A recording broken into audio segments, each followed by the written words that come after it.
ils ne sont pas un, ils sont deux, mais ils sont unis. Donc on dit qu'ils sont Echad. Et après ils sont trois. Ils sont quand même Echad. Donc le mot Echad ne signifie pas forcément un seul. Ça peut vouloir dire plusieurs unis. Et parce que, bon ça c'est très connu, on va quand même le refaire. Hein. Je peux effacer? En hébreu, le chiffre 1, c'est la lettre Aleph, première lettre de l'alphabet. Alors, la première lettre de l'alphabet Aleph, elle est... Il y a toujours le chiffre 3 dans le 1, c'est ça qui est intéressant. Toujours. Toujours. Parce que la lettre Aleph, elle est composée d'un Vav et de deux Yod. Un Yod ici et un Yod là. Donc il y a trois, dans la lettre Aleph, il y a déjà trois lettres. Dans la lettre Aleph, il y a trois lettres. En plus, le mot Aleph, en hébreu, ça vaut 111. Donc 3 fois 1. Il y a 3 1 dans la lettre Aleph. Donc qu'est-ce que ça veut dire? On nous dit en fait qu'en hébreu, 1 est égal à 3. Alors, ça c'est la mathématique biblique. Ça c'est la mathématique biblique. 1 est égal à 3 en hébreu.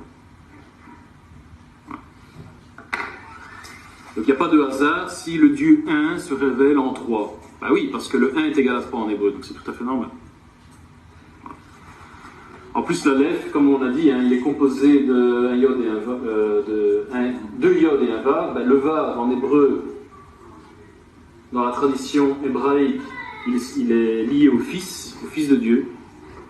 Dans le Zohar, c'est comme ça, c'est clair.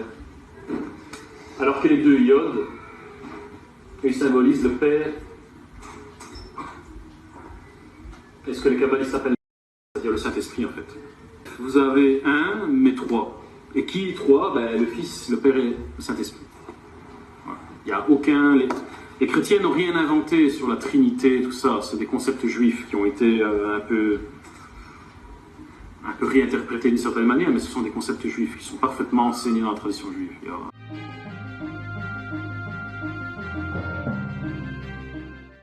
Oui, malheureusement, l'enseignement d'origine, c'est fort éloigné.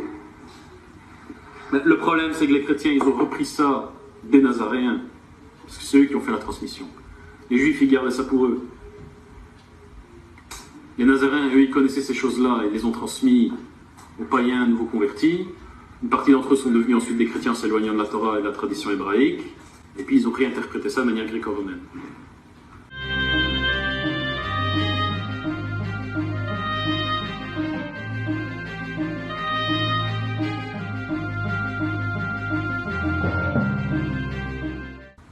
Mais ils ne l'ont pas inventé, ils l'ont réinterprété à leur manière, mais ils n'ont rien inventé.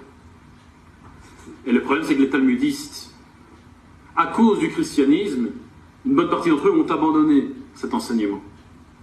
Et une autre partie, ils l'ont conservé, mais ou ils ne l'enseignent pas, ou alors ils l'ont eux-mêmes réinterprété de manière antichrétienne. Ce qui ne correspond pas à leur propre tradition d'origine, d'ailleurs. C'est bête, hein?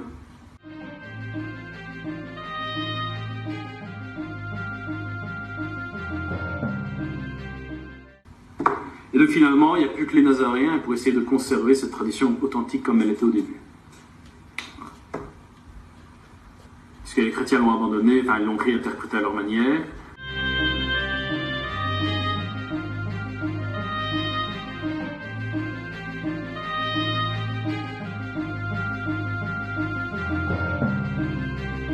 Les talmudistes ne veulent plus s'en occuper. Ou alors ils font exprès, comme on l'a dit tout à l'heure, avec les commentaires de Paracha, ils font exprès de réinterpréter pour ne pas être trop chrétien. Il ne faut pas dire que les chrétiens ont raison, donc on va dire le contraire de la Bible. Comme ça, on est sûr qu'on ne donne pas raison aux chrétiens. C'est ridicule.